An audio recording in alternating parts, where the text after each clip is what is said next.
Hello, welcome again to FAIRtax Power Radio. I'm Bob Paxton, I'm Bob Scarborough. and we are the FAIRtax Guys. You And know, I'm sure you have noticed where I'm sitting. If those of you that are listening to the radio or an audio only podcast, you'll have to pull the video up and see what we're talking about here. This is another one of my AI generated backgrounds. I told it to get me the cockpit of a NASCAR race car. And this is definitely not a NASCAR race car. But it's kind of a cool looking image there, don't you think? it is. That's pretty good. Yeah, he's qualifying, but we don't know where. Not Well, with a with, pad. well, Looks like a rocket ship.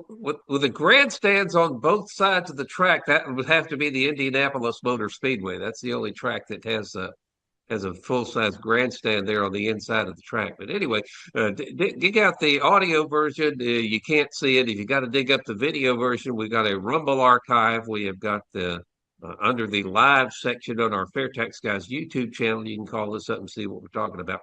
But I'll tell you what, let's get going on the program here. It was very encouraging last week to talk to Steve and Yes, on about what what we FAIRtax supporters may be in for in the next couple of years. Of course, it's going to take a while to get the fair tax per se, but at least hopefully we can get step one out of the way, get people convinced that the income tax needs to go away, and then once that's done, then we start making the argument for the fair tax. And again, the fair tax beats any other tax that you can name, the value added tax, or certainly a flat tax, which is still an income tax. And of course, it beats tariffs as well for reasons that Steve elaborated on last week. So check that out in the archive if you don't have it. But anyway, let's get cranking here on the 2025 version of FAIRtax Power Radio. And believe it or not, I looked at Congress.gov again this morning. And yeah, of course, we are recording this on January 3rd, just as the new Congress is convening. But I was amazed to find out that in the last few days, I mean, with less than a week or two left in the congressional session, there were still Congress critters making changes or proposed changes to the tax code, this including one here that was introduced on, let's see, where's the date of introduction there? December 20th. Representative DeLargo from Connecticut to amend the Internal Revenue Code to protect children's health by denying any deduction for advertising and marketing directed at children to promote the consumption of food of poor nutritional quality. That's HR 10548. That was in the last Congress. And so that was introduced on December 20th. There was another one here that was also introduced in late December, December 20th, to amend the Internal Revenue Code to allow the disclosure of certain business tax return information to the Bureau of Economic Analysis and the Bureau of Labor Statistics for certain statistical. Okay, I'm really going to get into a lot of what these things last minute were, but we'll just simply make the comment that it is incredible the extent to which the Congress critters love to mess with the tax code up to and including just introducing in the last weeks, I mean, just several days left in a congressional session, Congress critters are still introducing bills into the House that would amend the tax code. And that is a huge reason we need to get rid of the entire income tax code and replace it all with a fair tax. absolutely without a doubt. And it was encouraging when we talked with Steve Hayes last week, and again, I'll ask our listeners, viewers, all FAIRtax volunteers to embrace the opportunity and spend every moment that you can talking about the benefits of the fair tax as it relates to putting us back in charge of what's going on in Washington, because except for voting, the bureaucracy has just overtaken us and is smothering us. It depends on your type of business, but it is a smothering, slow death with regard Indeed. with regard to the regulations that we've been experiencing, and really haven't given it much thought. But here Indeed. we are with an opportunity to put put a positive note out there and have people actually listen beyond what we're hearing in our ears. Well, I have the cure for it. Yes, sir. Cheer wine. My can of North Carolina cheer wine I can get into and get onto. But Very oh, nice. that's good. One other little thing. I went back to Congress.gov and I looked at what happened to all of the bills that we had in the tax proposal Hall of Shame that we went over a couple of weeks ago. Yeah. And every last one of them, no action taken on it. No vote, no nothing. They just died in Congress when the congressional session ended. And that got me to thinking, what percentage of bills that are introduced into Congress get any kind of action at all? And so I looked this up. This is interesting. This is a website called GovTrack, GovTrack, govtrack.us. And had some of the statistics on it. It has not been updated to reflect the Congress that just ended. But it said in the 118th Congress, the one that just ended, the statistics they had as of the time this was published, 19,314 pieces of legislation, and although that includes resolutions as well, Yes. 19,314 pieces of regulations entered. How many of those actually do you think got a vote? Just take a wild guess off the top of your head. How many of 19,000 pieces Two. got a vote? Two. You're being Another one. facetious. Actually, it was 751. Out. 751 of those 19,314 things actually got to a vote. 210 were actually enacted. So Right. I tell you what, if people understood how inefficient our government is, well, it's hopefully that the Department of Government Efficiency can come up with a way to fix that. But that was astounding. And going back a couple of Congresses, 17,817 introduced in the 117th Congress that went from 21 to 23. And Hmm. out of that, 365 out of 17,817 got enacted. 344 out of 16,601 in the year before that, 443. I mean, this is like 2 and 3% of Yeah. the bills that get introduced into Congress actually pass. And so that's I guess that could be somewhat comforting in that all of the crazy stuff that they try to do to the tax code. But even with a passing percentage of something like that, we have still got 70, probably 75, closer to 80,000 pages of tax code and regulations and all that stuff going on right now, which is why we need to get rid of it all and replace it with the fair tax. I just found this the first time I've ever gone back and seen what happened to our Hall of Shame bills, and fortunately, none of them got anywhere. I'm looking at my banner. Okay. I'm actually reading it. It says simple, efficient, and visible. I can't think of three greater words to describe the fair tax as it is currently running in the House. I believe that once they bang the gavel to open up the next Congress, that it will be brought again for consideration. It will be introduced in the House of Representatives. And simple, visible, visible. You get to see the amount of money that the government spends and where it actually goes is what Yep. I think is really cool about what's taking place in Washington right now, because everybody's focused on how inefficient it all of the departments, and there's some are probably a All little right. bit worse than others. Well, again, we are recording this show on the morning of January the 3rd, the day the new Congress is just getting underway. By the time this streams, the congressional session will be about a week and a half old. And so on next week's FairTax Power Radio show, which we're going to record 2 weeks from now, we will see hopefully that HR 25 has been reintroduced into the Congress, or at least the Fair Tax Act. I'm assuming it's going to have the same HR number as it always has. And we'll see who the co-sponsors are. We'll go through all that next week here on Fair Tax Power Radio. But I want to get into something that you sent me the other day. Oh yeah. It was a little short video clip of a couple of politicians. One of them gets it and understands what's going on, and the Yeah. other one doesn't and is just plain flat out demagoguing the idea.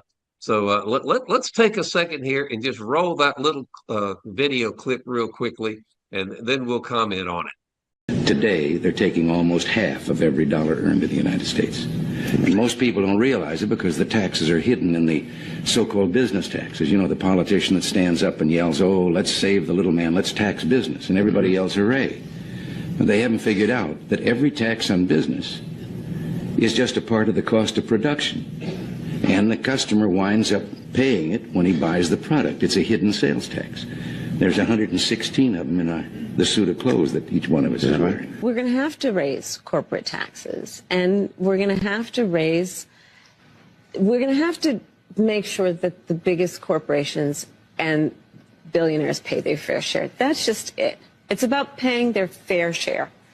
I am not mad at anyone for achieving success, but everyone should pay their fair share. Okay, there you go. The guy at the top understands what it is. Corporate taxes are just a cost of doing business. And the young lady on the bottom there is just plain out demagoguing the idea we got to make these guys pay, without realizing that if you make them pay, they will turn around and make their customers pay. So the myth of corporate taxation is something that we've talked about here on FAIRtax Power Radio several times. But it was interesting again to see that little video clip that you sent, and how, what he said, 116 different taxes were embedded in the cost of their suits. I think that's what That was what that's insane. saying. And I think that the key is, excuse me, the fact that the words fair share are used loosely and recklessly in some cases. Yeah, I'm saying that's just political rhetoric. If you try to pin down any of these politicians that intend to use that a lot, all right, what is their fair share? At what point will you be satisfied that the rich or corporations or whatever, when will you be satisfied that these people are indeed paying their fair share? You'll never get an answer, because that is always a continuously moving target. I'm convinced now that when a politician says that someone is not paying their fair share just means more than you're paying now. And if you keep paying more, your fair share is even more. Your fair share is always more than you're actually paying when it comes to these politicians. It's just insane. But so that is more of a divisive activity for those that use it than it is actually having a substantive discussion about taxes. And we are all of, the FAIRtax guys and the supporters, the volunteers, the hierarchy at Americans for Fair Taxation. We know that anything that we can do to pull apart the bureaucracy around taxes is going to help. The pinnacle of that is how do we make our friends in Washington, D.C. do it. And I've had some people tell me, well, I don't think you're going to get it. But I don't think anybody in Washington is going to say, oh, all of a sudden we're going to let you do this, or we're just going to lay down and let it happen. And I say, well, we need to find people to run and that support it. And that's what that FAIRtax pledge for Senate and House of Representatives candidates is all about, is to make them aware and put them on record saying, hey, we're supportive of this measure.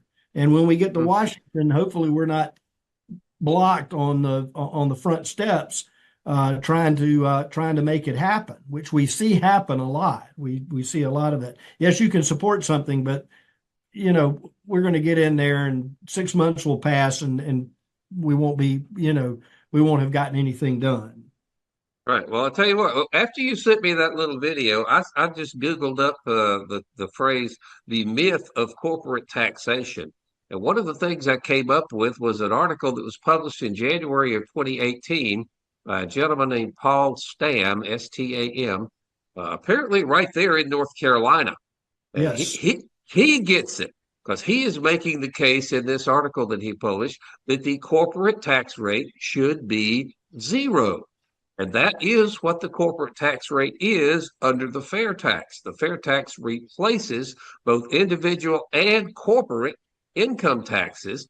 And people that think that these corporations are supposed to be paying through the nose for their tax liability, they don't realize that the corporate tax brings in what a little less, I think even less than 10% of the Yeah. total tax revenues come from corporations. So if you're looking at the overall picture, corporate taxes don't bring in that much compared to the individual taxes, but they drive the cost of doing business up, which drives the cost of the price of everything that we consumers buy up. So this Paul Stam fella has got it right. The corporate income tax rate needs to be zero. So let's dig into this article. Go ahead. He Okay. started Myths and facts. myths and facts. It is a myth that the corporate income tax, state or federal, is a tax on the wealthy that helps, quote, level the playing field. Cutting the corporate tax rate to zero, the corporate income tax rate to zero, would put those who invest in these businesses not in a preferred footing against pass-through business entities, but almost on an equal footing with those who invest in other businesses. Most businesses in America are pass-through entities like an LLC, and their profits are taxed one time. Yeah, Corporate tax yeah, is taxation. pass-through entity again is when if you own a business, then the money that business makes isn't really taxed to the business. That money is passed through to the owner. It's usually not a public corporation with a lot of tax shareholders. But if a guy owns a plumbing business, for example, the pass-through means the money just goes through the business and is reported on the owner's, the individual person's income tax return. So a lot of corporations don't pay any taxes at all because their earnings are passed through to their owners, and that's how that works. But again, he gives an example of a couple of different investors. A wealthy North Carolina taxpayer whose economic investment in a corporation earned $1,000 would have paid or accrued a combined tax of over $600 on those earnings. In 2018, that'll drop to around five. But in 2011, a working poor North Carolina taxpayer whose investment in her retirement fund earned $1,000 would have paid an accrued combined tax of $350. And so it doesn't matter whether you're rich or poor, earnings from a corporate investment are taxed to the individual human.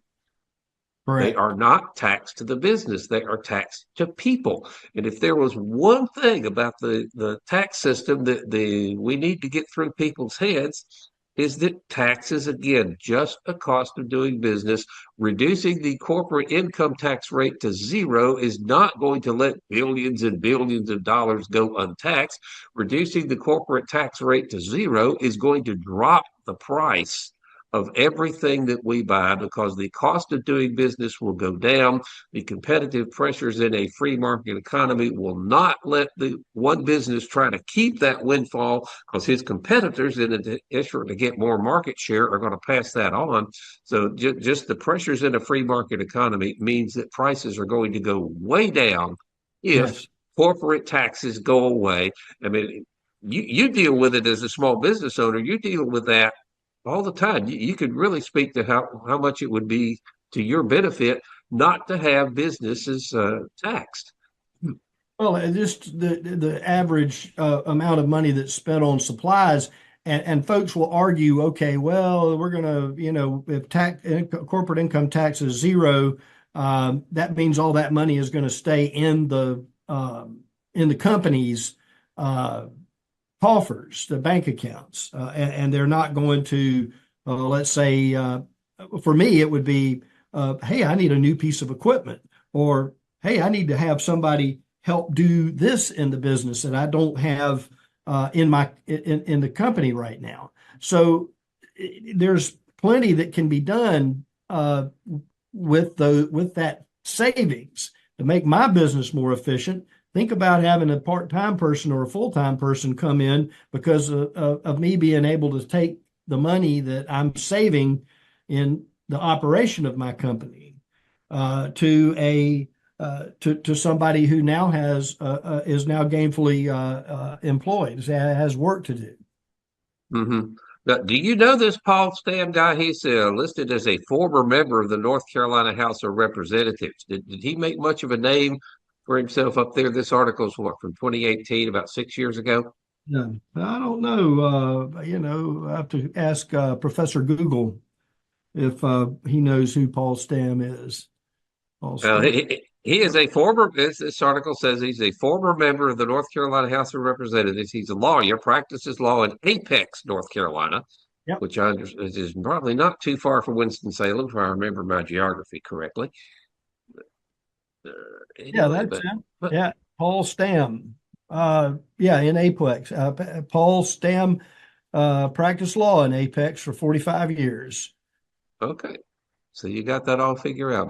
But I love the fact that he comes in and says, I mean, in black and white, it is a myth that wealthy people are the ones who bear the expense of the corporate income tax. The effect of the corporate income tax is not even predominantly on the wealthy. The middle class pays most of that because, again, it's hidden, as President Reagan there mentioned in that little video clip long ago. Those taxes are hidden in the prices of everything we buy. You're paying tax every time you buy something, and you don't see how much you're paying. And that's where your little scrolling banner comes in. Well, that the fair tax is visible.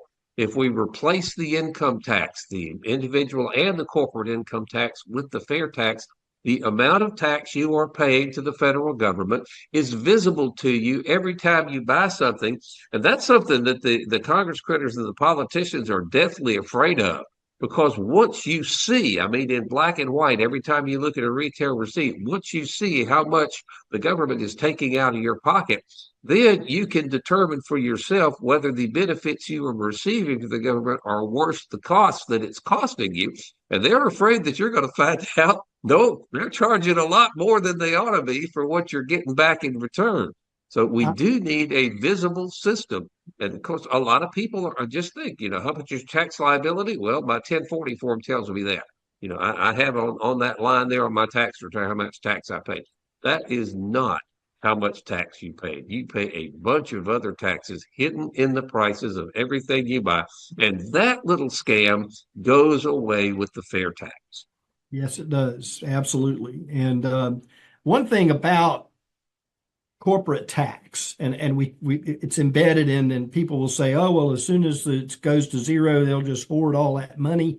It could be that the prices go lower, retail prices would drop in the ability to compete. Similar businesses in similar industries are going to see that their competitor across town dropped his prices, by 5% or whatever, and so competition is going to drive those retail prices low on the implementation of zero corporate tax.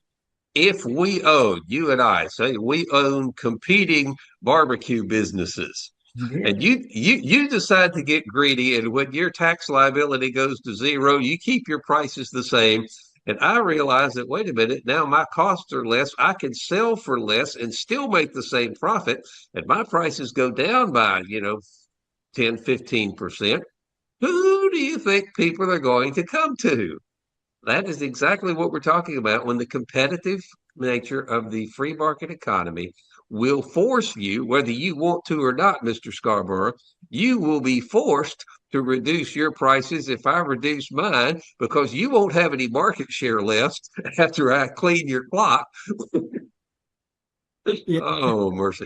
Yeah, I'll have to sell all my barbecue to you because I'll be yeah, and I'll buy it all because I think North Carolina barbecue is the best in the world. But anyway, that's one thing that we're going to keep hammering on here on this program. corporate taxes are a myth. They are not a way to soak the wealthy. They are not a way to, corporations just exist on paper. They're legal entities, but they are comprised of people. So if you tax a corporation, you are taxing the people that own that corporation, be it a shareholder or be it a sole ownership. Or, of course, you're taxing the customers because the prices go up. You're taxing the employees because their benefits and wages are lower.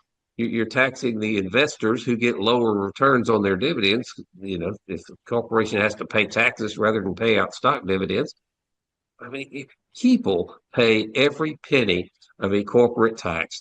That goes away with the fair tax. The ultimate consumer pays it all anyway. So let's just do it with the fair tax. Make it simple, efficient, and visible.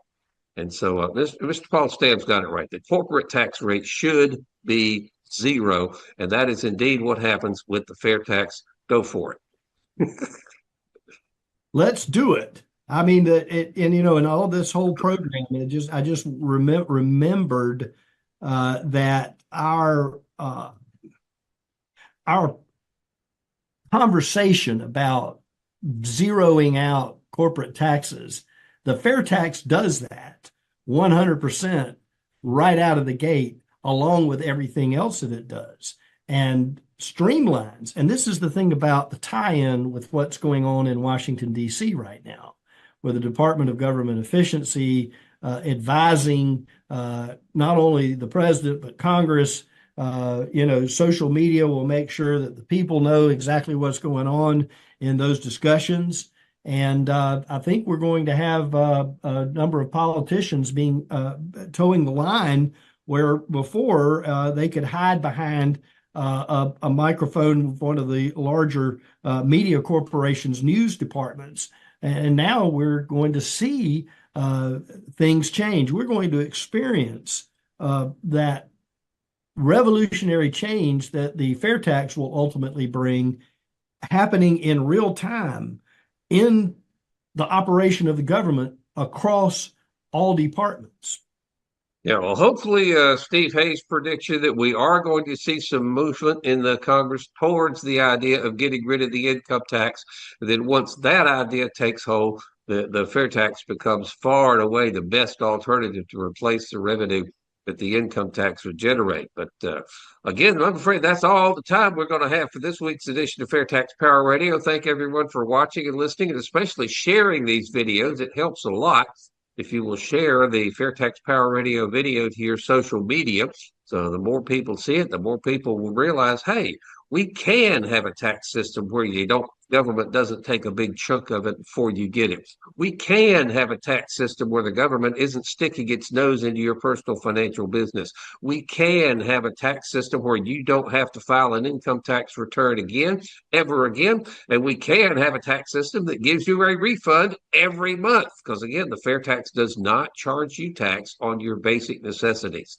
The tax you pay on your basic necessities, i.e. your spending up to the poverty level, is reimbursed to you in the prebate. I'm sure we'll go into that in a bit more detail, at least more than once here on FairTax Power Radio in the course of the year.